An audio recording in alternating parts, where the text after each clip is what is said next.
Bonjour tout le monde, dans cette vidéo, je vais vous présenter le fonctionnement du plotter de découpe qui permet entre autres de réaliser ce genre d'aplat ou du flocage.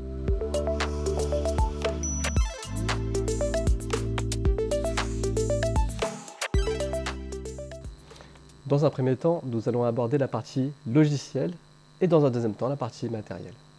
Pour commencer, nous allons utiliser le logiciel CorelDRAW ici présent.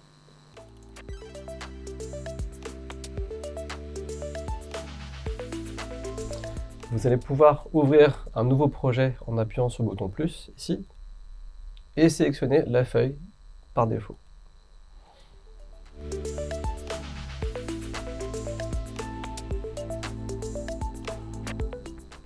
Sur la feuille ici qui est présentée par CorelDRAW, vous pouvez y glisser n'importe quel type de fichier, type .jpeg, .pdf, .png, .svg. Et vous pouvez importer ces fichiers-là sur ordinateur via clé USB par exemple. Ici, je vais vouloir découper le fichier de la boîte, qui est lui-même en .jpeg, que je glisse directement sur ma feuille CorelDRAW.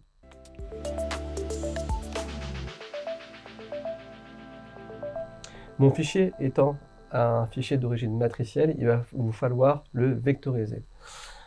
Vous faites un clic gauche sur votre fichier comme ceci, un clic droit ensuite, et là vous avez vectorisation du contour, avec 6 propositions différentes qui correspondent à 6 qualités de vectorisation différentes.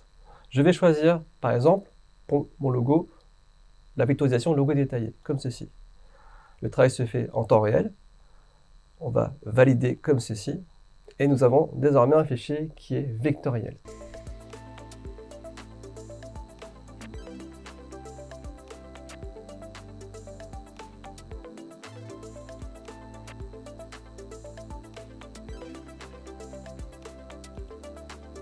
Une fois ceci fait, il faudra basculer sur Cut Studio via le petit icône qu'il y a ici en haut à droite.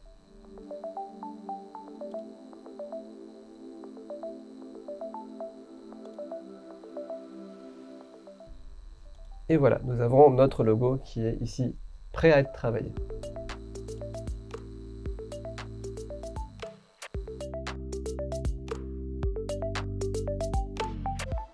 L'étape suivante consistera à déterminer quel matériau vous allez utiliser. Celui-ci, c'est du vinyle. C'est ce qui permet de faire des aplats, comme on peut le voir ici pour le logo Batman. Celui-ci, c'est du flex. C'est pour faire du flocage, comme ce que vous pouvez voir ici sur mon t-shirt. Comment on fait la distinction entre les deux? Sur du vinyle, vous avez la surface brillante et la surface papier arrière, où vous avez la marque du fabricant. Sur du flex, vous avez une surface brillante et une surface mate. C'est comme ça qu'on fait la différence entre les deux types de matériaux.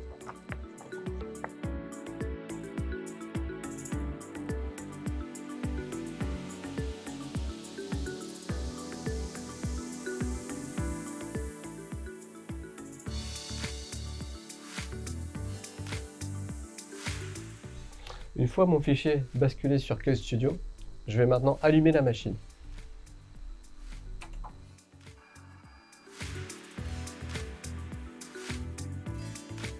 La suite consiste à installer notre feuille de vinyle sur la machine. Il faudra cependant respecter deux conditions. Celle d'installer votre papier sur le capteur, ici, et de l'installer entre deux lignes blanches, au choix, parmi celles qui sont présentes ici.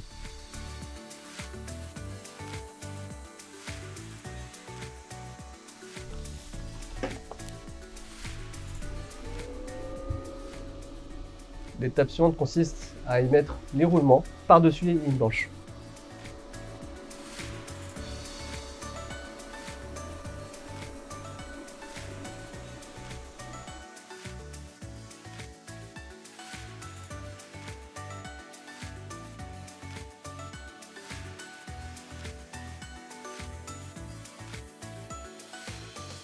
Il ne me reste plus qu'à serrer l'ensemble. Voilà, la feuille est prête à être découpée.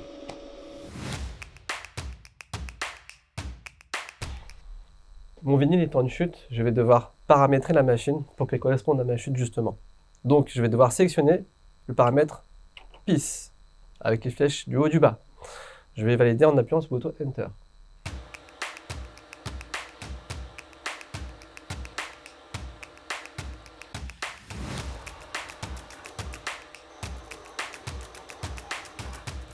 Une fois ceci fait, la machine a déterminé les dimensions utiles de notre matériau, qui sont affichées sur notre écran ici. Il va falloir maintenant définir la force à notre matériau. Pour ce faire, on va appuyer sur le bouton force. Pour du vinyle, il faut 100 GF.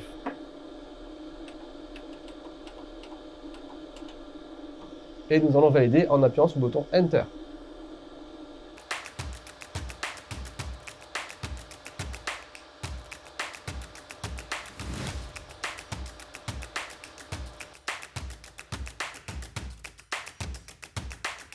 Pour l'installation du flex, vous vous rappelez, le matériau sans le papier blanc derrière, avec la marque, nous allons devoir l'installer face brillante vers le bas, et en respectant toujours les mêmes deux conditions que tout à l'heure, à savoir le papier sur le capteur et entre deux lignes blanches.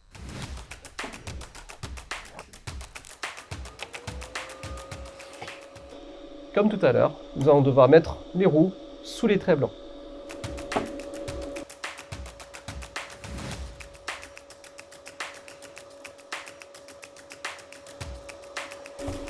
Et enfin, il ne nous reste plus qu'à serrer. Voilà, notre flex est prêt à la découpe.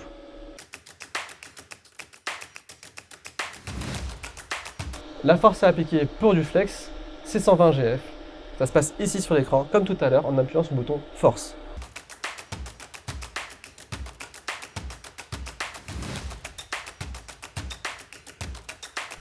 Pour les deux morceaux que nous avons vus pour le vinyle et pour le flex, il s'agissait de feuilles ou de chutes. Donc nous avons sélectionné le paramètre PIS pour cela. Si jamais vous avez un rouleau comme celui-ci, vous allez devoir définir le paramètre de format en roll.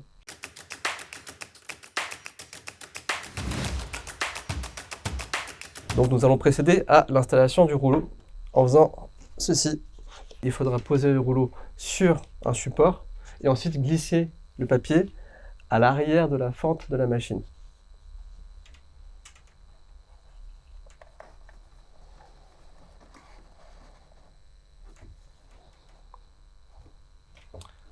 Et tout ceci, on le fait en respectant les mêmes conditions que tout à l'heure, en mettant notre feuille sur le capteur et entre deux lignes blanches.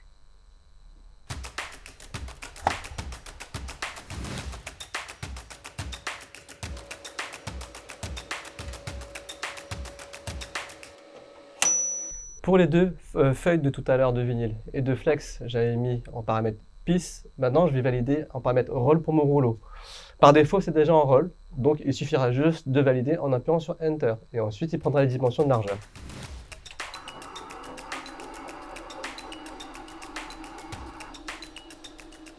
Voilà, la machine a détecté les dimensions de largeur.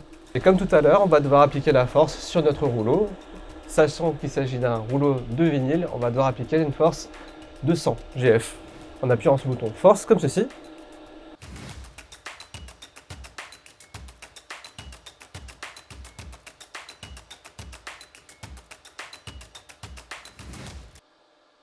Maintenant, nous allons reporter les dimensions calculées par la machine en les reportant sur l'ordinateur. Pour ce faire, on va devoir cliquer sur le bouton Fichier.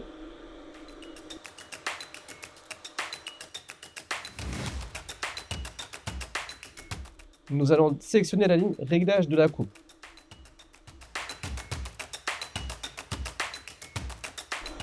Une fenêtre apparaît. On va cliquer sur le bouton Modification.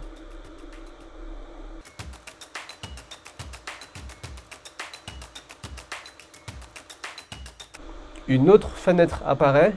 Et là, il s'agit d'appuyer sur le bouton Get from Machine.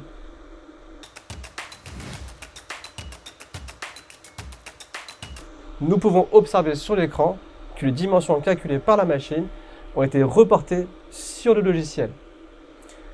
Nous allons donc valider tout ceci en appuyant successivement sur tous les boutons OK.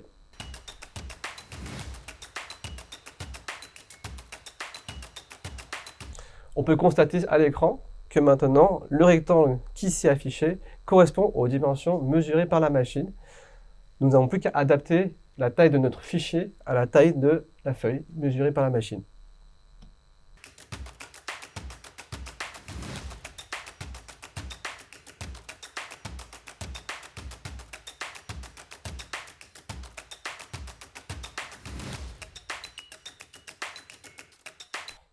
Une dernière fenêtre s'affiche avec le fichier à découper. Il n'y a plus qu'à appuyer sur le bouton OK pour lancer la coupe.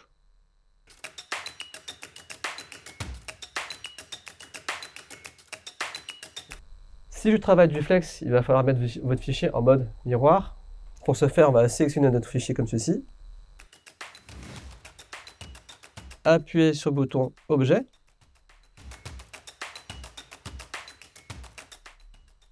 Et chercher la ligne miroir.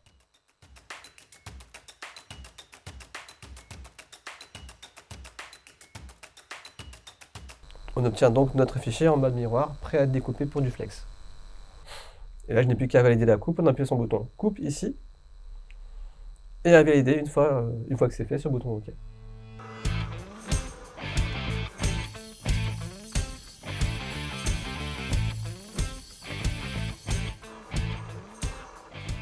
Une fois la découpe réalisée par la machine, il n'y a plus qu'à extraire notre fichier. Pour ce faire, on va propulser la languette à l'arrière comme ceci, écarter la pointe, il n'y a plus qu'à tirer votre feuille.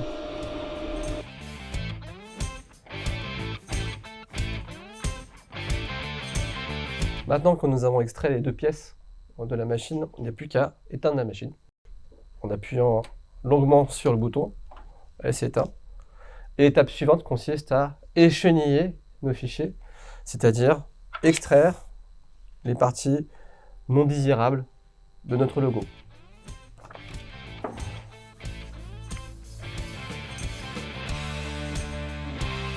Et on va continuer à écheniller jusqu'à ce que toutes les parties non désirables ont été extraites de notre feuille.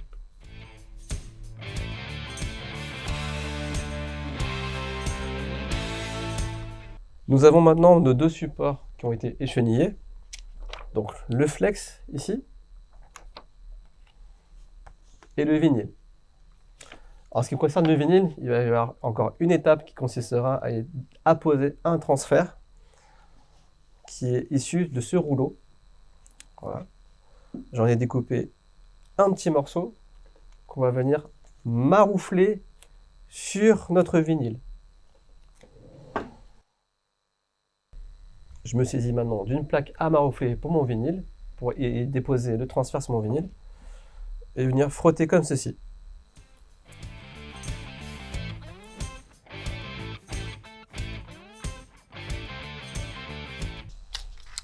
Je viens donc d'apposer mon transfert sur le vinyle, et maintenant il s'agit de retirer délicatement en faisant venir le vinyle.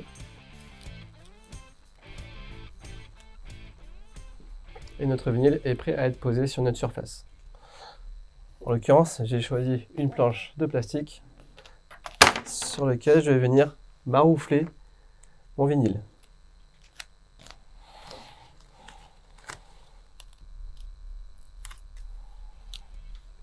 Je reprends ma planche à maroufler.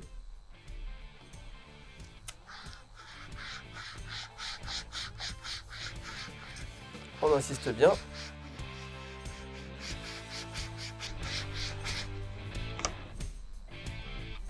Et je n'ai plus qu'à retirer le transfert.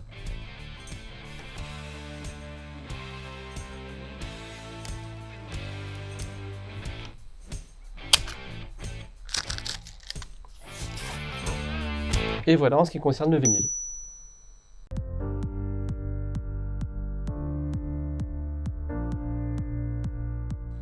Pour le flex, que je souhaite floquer sur mon t-shirt noir ici présent, je vais d'abord utiliser la presse à chaud.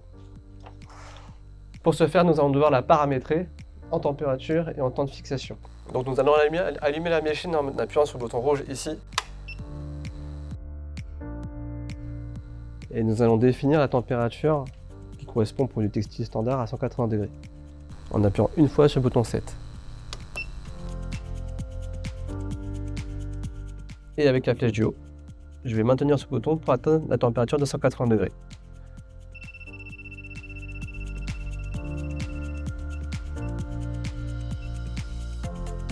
Voilà, j'ai atteint les 180 degrés, je n'ai plus qu'à valider en appuyant sur le bouton 7 une fois et je vais devoir définir le temps de presse à 35 secondes.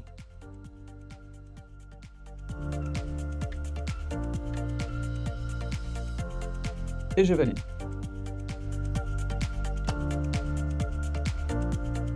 La machine se met en chauffe, on l'entend par le biais du petit tac qu'on entend. Voilà, il n'y a plus qu'à attendre que la température atteigne les 180 degrés et après on n'a plus qu'à placer et floquer. En attendant que la presse se mette à chaud, je vais installer mon textile sur le plateau comme ceci, bien à plat.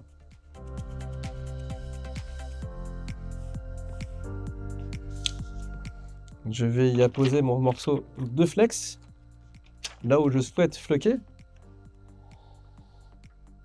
Si possible, au centre de la presse.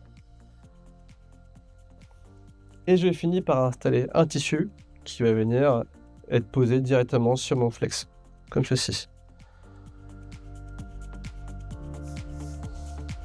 Veillez à ce que chaque textile soit bien à plat,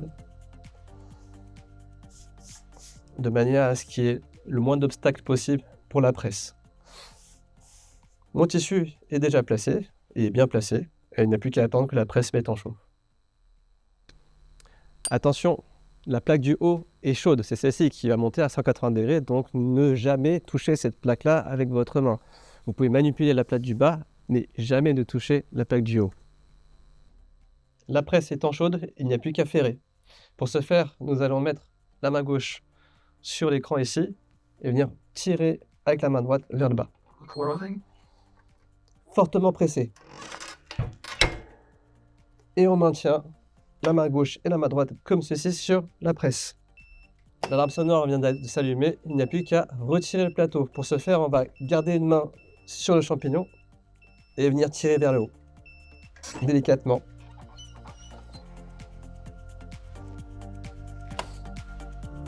Et il n'y a plus qu'à retirer notre support.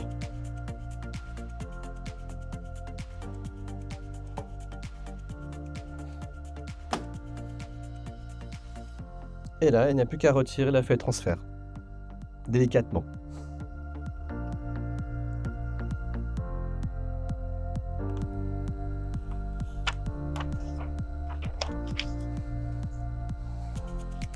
Et voilà le résultat. Donc, une fois que le résultat est terminé, il ne vous reste plus qu'à ranger votre espace. Petite particularité pour la presse à chaud, où en gros, vous devrez descendre manuellement la température de la machine avant de l'éteindre. Une fois que la presse sera à environ 50-60 degrés, vous pourrez l'éteindre avec le bouton rouge ici. Une fois que la presse est aux alentours de 50-60 degrés, il n'y aura plus qu'à l'éteindre, replacer le tissu qui sert de martyr sur le plateau, de ranger tout votre espace et il ne me reste plus qu'à vous dire à vos projets.